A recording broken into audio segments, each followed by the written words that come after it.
ದುರಂಧರ್ 2025 ನಮ್ಮ ಭಾರತದ ಸಿನಿರಂಗದ block buster movie.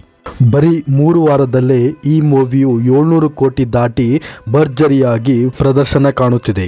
Ranveer Singh ಜೊತೆಗೆ ದುರಂಧರ್ ಚಿತ್ರದಲ್ಲಿ ಅಕ್ಷಯ್ ಖನ್ನಾ, ಸಂಜಯ್ ದತ್, ಆರ್ ಮಾಧವನ್, ಅರ್ಜುನ್ ರಾಂಪಾಲ್, ರಾಕೇಶ್ ಬೇಡಿ ಕೂಡ ನಟಿಸಿದ್ದಾರೆ. ಈ ಸಿನಿಮಾವು 4ನೇ ವಾರಾಂತ್ಯದಲ್ಲಿ ಭರ್ಜರಿ ಪ್ರದರ್ಶನವನ್ನು ನೀಡಿ 57 ಕೋಟಿಗೂ ಹೆಚ್ಚು ಕಲೆಕ್ಷನ್ ಮಾಡಿದೆ ಎಂದು ಹೇಳಲಾಗುತ್ತಿದೆ.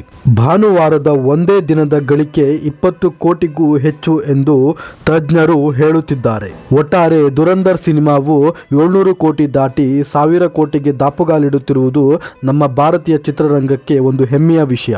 ಇದಾಗಿತ್ತು ಸ್ನೇಹಿತರೆ ಇವತ್ತಿನ ಸುದ್ದಿ. ಮತ್ತೊಂದು ಇಂಟ್ರೆಸ್ಟಿಂಗ್ ವಿಷಯಗಳೊಂದಿಗೆ ಬರ್ತೀನಿ. ಅಲ್ಲಿಯವರೆಗೂ take care, bye, thank you.